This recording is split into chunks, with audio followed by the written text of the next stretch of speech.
Hi friends, welcome to మన Bommarillu. Upcoming రివ్యూలోకి వెళ్ళిపోదాం. శరత్ చంద్ర స్పృహలోకి వచ్చి ఇంకా అలా కళ్ళు తెరిచి చుట్టూ చూస్తూ ఉంటారు.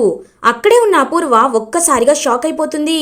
బావా బావా నువ్వు స్పృహలోకి వచ్చావా బావా అని డాక్టర్ డాక్టర్ అని డాక్టర్ని పిలుచుకొని వస్తుంది అపూర్వ. ఈలోపు శరత్ చంద్ర భూమి భూమి భూమి అని కలవరిస్తూ ఉంటారు. వెంటనే అపూర్వ ఫ్లాష్ బ్యాక్ని గుర్తు చేసుకుంటుంది. భూమి శరత్చంద్ర దగ్గరికి వచ్చి చేయి పట్టుకొని ఏడవడం, అపూర్వ భూమిని గెంటేయడం ఇదంతా గుర్తు చేసుకుంటూ, అంటే ఆ భూమిని చూడగానే, ఆ భూమి మాటలు వినగానే బావకి స్పృహ వచ్చిందన్నమాట అని కోపంగా చూస్తూ ఉంటుంది అపూర్వ. డాక్టర్ శరత్చంద్రని చెక్ చేస్తారు. చెక్ చేసి ఇట్స్ ఎ మిరాకిల్ అండి, ఇప్పుడు తను ఆల్మోస్ట్ చాలా వరకు రికవర్ అవుతున్నారు. తను ఇప్పుడు స్పృహలోకి వచ్చారు. ఇంకా ప్రాణానికి ఎలాంటి ప్రమాదం లేదు. జస్ట్ ఒక నార్మల్ చెకప్ ఉంటుంది.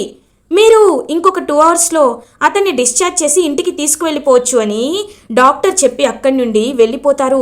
అపూర్వ, బావా నీకేమైనా అవుతుందేమోనని నేను ఎంత విలవిల్లాడిపోయానో తెలుసా బావా అని ఏడుస్తూ ఉంటుంది అపూర్వ.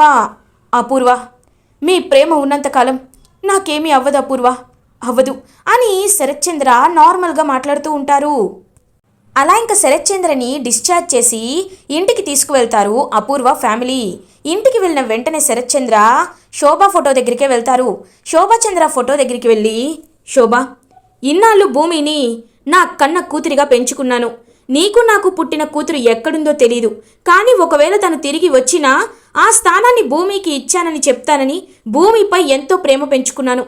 కానీ ఒకటి మాత్రం నిజం శోభా, ఎంతైనా మన కన్న పిల్లలకి ఉన్నంత ప్రేమ బయటి వాళ్ళకి ఉండదు అని అంటే ఏంటో అనుకున్నాను.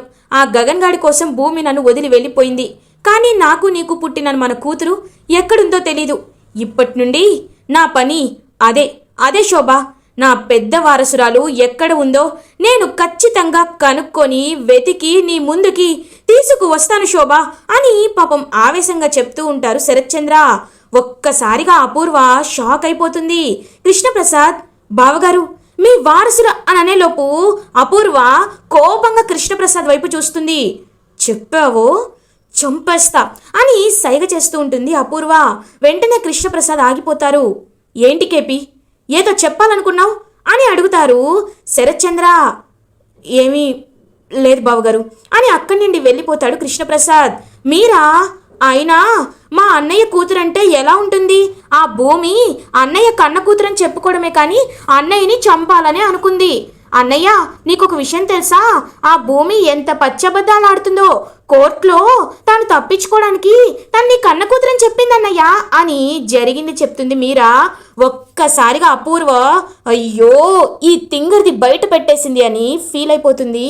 శరత్చంద్ర ఒక్కసారిగా షాక్ అయిపోయి ఆలోచనలో పడతారు. ఇది ఇలా ఉండగా గగన్ భూమిని ఆ రౌడీల నుండి కాపాడి ఇంటికి తీసుకువెళ్తారు. శారద, పూరి ఇద్దరూ మాట్లాడుకుంటూ ఉంటారు. అమ్మా, భూమిని చూస్తుంటే నాకు ఒకవైపు జాలేస్తుంది, కానీ ఇంకొక వైపు శరత్చంద్ర కూతురని కోపం వస్తుంది అని అంటుంది పూరి. పూరి, నువ్వు ఎందుకలా బాధపడుతున్నావు? తప్పు. ఎందుకంటే భూమి మన ఇంటి ఆడపిల్ల, తను మన మనిషి. అలాంటి తనని మనం ఒంటరిగా వదిలేసి రావడం నాకు అస్సలు నచ్చలేదు. ఇప్పుడే గగన్ దగ్గరికి వెళ్తాను. గగన్ దగ్గరికి వెళ్ళి గగన్ని ఒక్కసారైనా భూమి ఎక్కడుందో తెలుసుకొని రమ్మని అడుగుతాను అని గగన్ రూమ్కి వెళ్ళి చూసేసరికి అక్కడ గగన్ ఉండడు. ఒక్కసారిగా శారద షాక్ అయిపోతుంది. అమ్మా, అన్నయ్య వచ్చాడు అని అంటుంది పూర్ణిమ. ఇంకా వెంటనే హాల్లోకి వచ్చి చూసేసరికి గగన్ భూమిని ఇంటికి తీసుకువస్తాడు. ఒక్కసారిగా శారద చాలా అంటే చాలా హ్యాపీగా ఫీల్ అవుతుంది. నాన్న గగన్, నువ్వు భూమిని ఇంటికి తీసుకొచ్చావు నాన్న, నాకు చాలా సంతోషంగా ఉంది అని అంటుంది శారద. అమ్మా, నేను తన్ని ఇంటికి తీసుకొచ్చింది ఒంటరిగా ఉన్న ఆడపిల్లకి తోడుని రక్షని ఇవ్వాలని. భూమి తప్పు చేయని నిర్దోషని తెలుసు. ఆ విషయాన్ని ప్రపంచానికి తెలియచేయాలని. కన్న తండ్రి అనే అతనే వదిలేసిన భూమి ఒకప్పుడు మన ఇంట్లో ఉండేది కాబట్టి నేను తన్ని రక్షించి తీసుకువచ్చానమ్మా అని చెప్పి ఇంకా అక్కడి నుండి వెళ్ళిపోతాడు గగన్. అమ్మ భూమి, నువ్వు గగన్ మాటలేమీ పట్టించుకోవద్దు. వాడి మనసులో నీపై కొండంత ప్రేమ ఉంది కాబట్టే వాడు నిన్ను ఇంటికి తీసుకువచ్చాడు. ఎప్పుడు భోజనం చేసావో ఏంటో, రామ్మా ఫ్రెష్ అయ్యిరా, నీకు భోజనం తినిపిస్తాను అని చెప్పి శారద అంటుంది. భూమి పాపం జాలిగా గగన్ దగ్గరికి వెళ్తుంది. ఏవండి, ఎప్పుడు నాకు కష్టం వచ్చినా మీరే నన్ను రక్షిస్తారు. నేను ఎన్నిసార్లు మిమ్మల్ని ప్రేమించట్లేదని చెప్పినా మీరు మళ్ళీ మళ్ళీ నన్ను కష్టాల నుండి బయటికి తీసుకువస్తూ ఉంటారు. నిజంగా ఇది మీకు ఎలా సాధ్యం అని కన్నీళ్లతో అడుగుతుంది భూమి. ఎందుకంటే నాది నిజమైన ప్రేమ భూమి, నిజమైన ప్రేమ. నా వైపు నుండి నా ప్రేమ నిజంగానే ఉంటుంది. కానీ నీ వైపు నుండి ఎలా ఉంటుంది అనేది నాకు తెలీదు. అయినా ఇప్పుడు నువ్వన్నీ ఆలోచించొద్దు, కాస్త రెస్ట్ తీసుకో, రేపు కోర్టుకు వెళ్ళాలి కదా అని పాపం అక్కడి నుండి వెళ్ళిపోతారు గగన్. ఎంతో గొప్పవారు గగన్ గారి మనసుని నాన్న అర్థం చేసుకుంటే అన్ని సమస్యలు తొలగిపోతాయి. నాన్న స్పృహలోకి వస్తే బాగుండు. నాన్న ఇప్పుడు ఎలా ఉన్నారో ఏం చేస్తున్నారో తెలీదు.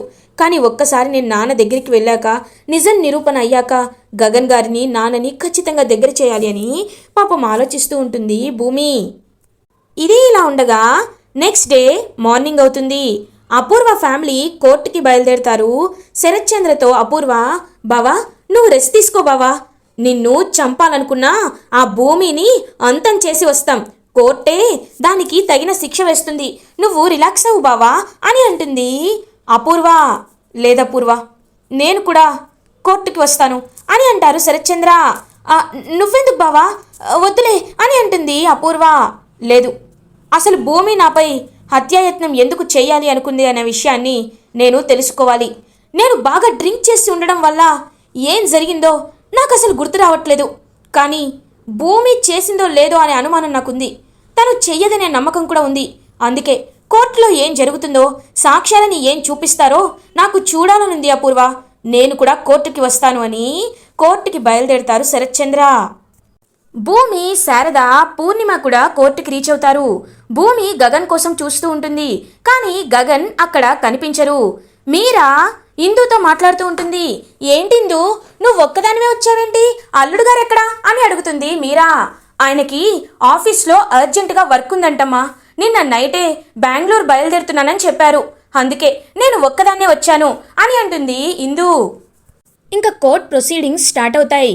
జడ్జ్ భూమి వైపు చూస్తూ, భూమి శరత్చంద్ర గారి కన్న కూతురు అని తను అభ్యర్థన పెట్టుకుంది, డిఎన్ఏ రిపోర్ట్స్ అనేవి సబ్మిట్ చేయవలసిందిగా కోరుతున్నాను అని జడ్జ్ అడిగేసరికి ఇంకా అలా పబ్లిక్ ప్రాసిక్యూటర్, డిఫెన్సివ్ లాయర్ ఆ డిఎన్ఏ రిపోర్ట్స్ని జడ్జ్కి ఇస్తారు.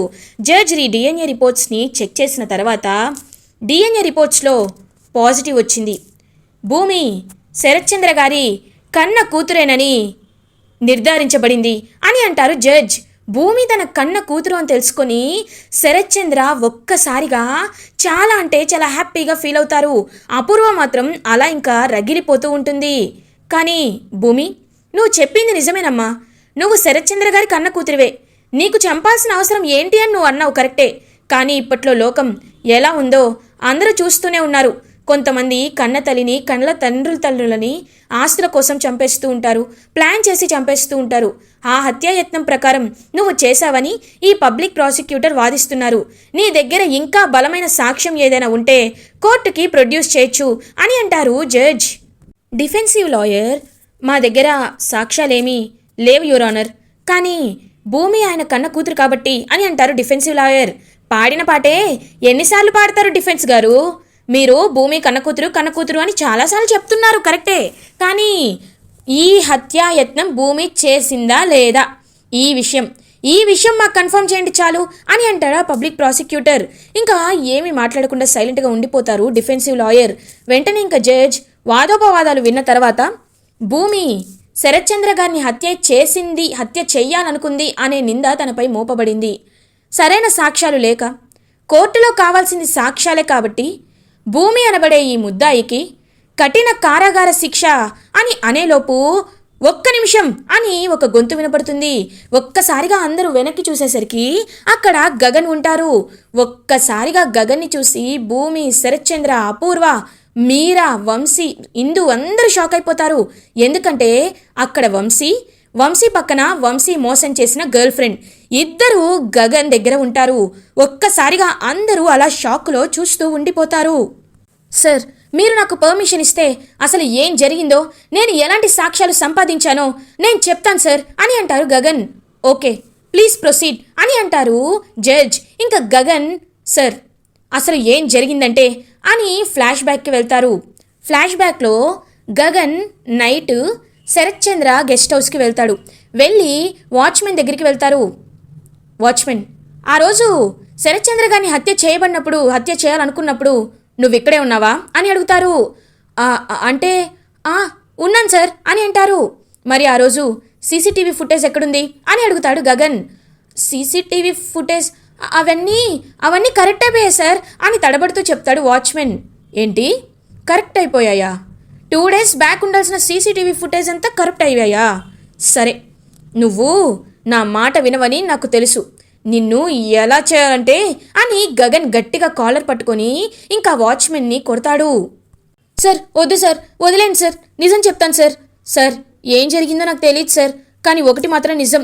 కరెక్ట్గా ఆ 2 గంటల్లో సీసీటీవీ మొత్తం ఆగిపోయాయి సార్. ప్రాబ్లం ఏంటో తెలియలేదు. కానీ ముందుగా కృష్ణప్రసాద్ గారు, చెర్రీ గారు ఈ ఇంటికి వచ్చారు. వచ్చిన వెంటనే వాళ్ళు 1 గంట ఉండి వెళ్ళిపోయారు.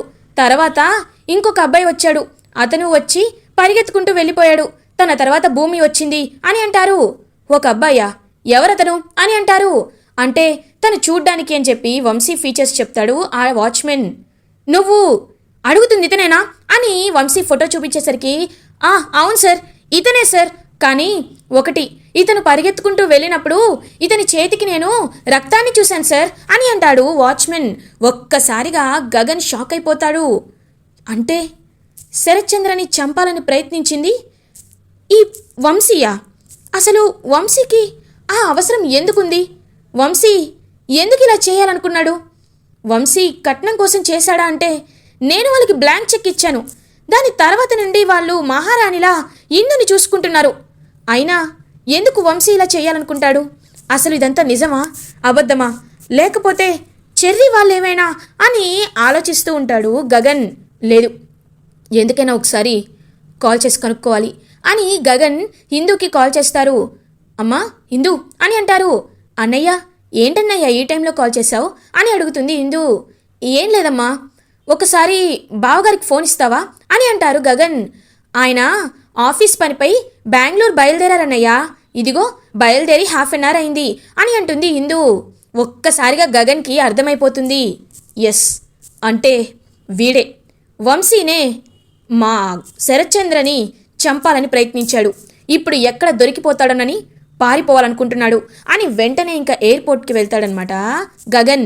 ఇంకా అలా ఎయిర్పోర్ట్కి వెళ్ళి రెడ్ హ్యాండెడ్గా వంశీని పట్టుకొని వంశీని బాగా కొట్టి నిజాన్ని బయటకు కక్కిచ్చి ఆ గర్ల్ ఫ్రెండ్ని కూడా ఇద్దరిని ఇంకా అలా లోపలికి తీసుకువస్తాడు గగన్.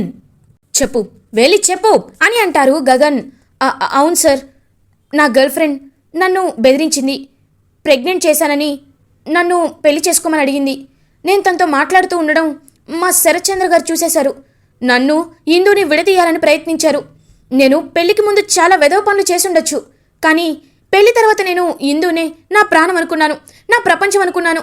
అందుకే ఇందు దృష్టిలో చెడ్డవాణ్ణి అవ్వకుండా ఉండాలని ఇదంతా చేశాను అని వంశీ చెప్తారు. వెంటనే అపూర్వ అక్కడికి వచ్చి వంశీని ఒక్కటి కొడుతుంది. రే పోపాత్ముడా, నా భావం చంపాలనుకుంటావరా? నీలాంటి వాళ్ళకి ఇలా కాదురా అని చెప్పి ఇంకా బాగా టపాటపా కొడుతూ ఉంటుంది అపూర్వ. ఆర్డర్ ఆర్డర్ మేడం, మీరలా వెళ్ళడం తప్పు అని జడ్జ్ చెప్తూ ఉంటారు. ఆమెను ఎవరైనా ఆపండి అంటారు. అయినా అపూర్వ మాత్రం బాగా చెంపలపైన టపాటపా కొడుతూ ఉంటుంది వంశీని. రేయ్, నీ సంగతి చూస్తాన్రా, నీకు జైలు శిక్ష కాదు ఉరి శిక్ష పడేలా చేస్తాన్రా అని చెప్పి ఇంకా అపూర్వ కోపంతో రగిలిపోతూ ఉంటుంది. అప్పుడే ఇంకా భూమి పరిగెత్తుకుంటూ పాపం శరత్ చంద్ర దగ్గరికి వస్తుంది. నాన్న మీరు ఇక్కడికి వచ్చారు, నాకు చాలా సంతోషంగా ఉంది. మీకేం కాలేదు కదా నాన్న అని పాపం అలా భూమి అయితే శరత్ చంద్ర వైపు చూస్తూ ఉంటుంది. అమ్మ భూమి, నువ్వు నా కన్న కూతురివమ్మ. శోభ ఎక్కడికో వెళ్ళిపోయింది అనుకున్నాను, కానీ నీ రూపంలో మళ్ళీ నా దగ్గరికే వస్తుందని నేను అస్సలు అనుకోలేదమ్మా అని పాపం అలా ఇంకా బాధపడుతూ చూస్తూ ఉంటారు శరత్ చంద్ర. ఇటువైపు వంశీని ఇంకా అలా అరెస్ట్ చేసి జైలుకి తీసుకువెళ్తూ ఉంటారు. ఇంకా వంశీకి 10 ఏళ్ల జైలు శిక్షను విధిస్తారు జడ్జ్. మీరా మాత్రం చాలా కోపంతో రగిలిపోతూ ఉంటుంది. ఇందు, అమ్మ ఏంటమ్మా ఇది? ఆయన ఏది చేసినా నా కోసమే చేస్తారు. కేసుని వెనక్కి తీసుకోమని మావయ్యతో చెప్పమ్మా, అత్తయ్యతో చెప్పు అని అంటుంది ఇందు. నేనిప్పుడేమీ మాట్లాడలేనే అని అంటుంది మీరా. చా అని చెప్పి అక్కడి నుండి స్పీడ్గా వెళ్ళిపోతుంది. అలా ఇంకా ఇందు ఇటువైపు శరత్చంద్ర, భూమి రామ్మ వెళ్దామని భూమిని తీసుకువెళ్ళిపోతూ ఉంటారు. పాపం భూమి వెనక్కి తిరిగి మరీ గగన్ వైపు ప్రేమగా చూస్తూ ఉంటే గగన్ అలా కన్నీళ్లతో భూమి వైపు ప్రేమగా చూస్తూ ఉంటారు. శారద, రే గగన్, నీకు నిజంగా ప్రేమ లేకపోతే నువ్వు ఇంతలా భూమి కోసం భూమి కోసం ఆలోచించవు, దాన్ని బయటికి తీసుకురావాలని ప్రయత్నించవు. నాన్న, ప్రేమ అనేది ఒక్కసారి పుట్టిందంటే అది చంపేయడం ఎవరి వల్ల కాదు. నీ మనసులో భూమి అంటే ప్రేమ ఉంది, నాకు తెలుసు. కానీ భూమి నిన్ను ఆ శరత్చంద్ర అని అంటారు. వద్దమ్మా, వద్దు. ఇంకా భూమి గురించి ఎక్కువగా ఆలోచించద్దు. భూమి నా జీవితంలో ఉంటుందో లేదో నాకు తెలీదు, కానీ ఇకపై భూమి ఆ శరత్చంద్ర కూతురే అని అక్కడి నుండి వెళ్ళిపోతారు గగన్. పాపం బాధపడుతూ ఇంటికి రీచ్ అవుతుంది శారద. శరత్చంద్ర భూమిని ఇంటికి తీసుకువెళ్తారు. శోభాచంద్ర ఫోటో ముందుకి తీసుకువెళ్ళి, శోభ, నేను ఇలా కోరుకోగానే నువ్వు అలా నన్ను నా కోరికని తీర్చేస్తావు. మన కన్న కూతుర్ని నా ముందు నిలబెట్టమని అడిగాను, నా ముందు నిలువెత్తు ప్రేమలా నిలబెట్టావు. నేను తన్ని ఎన్ని మాటలన్నా, తన్ని ఎంత దూరం పెట్టినా భూమి నన్ను కన్న తండ్రిలాగే చూసుకుంది, మా అమ్మలా నన్ను చూసుకుంది. నా కోసం భూమి ఎన్నో కష్టాలను భరించింది, ఎన్నో కన్నీళ్ళను దిగమింగుకుంది. ఇకపై భూమిని మహారాణిలా చూసుకుంటాను అని ఇంకా అలా శోభాచంద్రం ఫోటో ముందుకి వచ్చి బాధపడుతూ ఉంటారు శరత్చంద్ర. అపూర్వ ఇదంతా కోపంగా చూస్తూ ఉంటుంది. నక్షత్ర రూమ్లోకి వెళ్ళి లాక్ చేసుకుంటుంది. ఇంకా అలా నక్షత్రని, బేబీ ఏం చేస్తున్నావమ్మా? ఏమవ్వదమ్మా, అమ్మా బేబీ అని అనేసరికి గోరింటకు పిన్ని, అమ్మాయి 1 నిమిషం ఆగు అని తలుపు ఇలా తీసేసరికి డోర్ చక్కగా వచ్చేస్తుంది. బ్రెయిన్ వాడాలమ్మాయి, రా లోపలికి వెళ్దామని చెప్పి లోపలికి వెళ్ళేసరికి సాంగ్స్ పెట్టుకొని డ్యాన్స్ వేస్తూ ఉంటుంది నక్షత్ర. ఇదేంటి, భూమి కన్న కూతురని తెలిసాక నీ కూతురికి పిచ్చెక్కిందా ఏంటి అని అంటారు గోరింటకు పిన్ని. ఏం చేస్తున్నావమ్మా అని అడుగుతుంది అపూర్వ.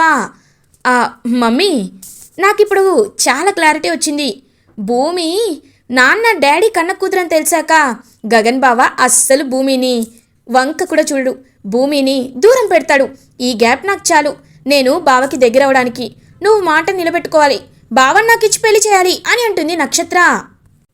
ఈ బేబీకి నిజంగా పిచ్చి పట్టినట్టుంది. సర్లే, ఏదో ఒకటి కవర్ చేస్తాను అని అపూర్వ.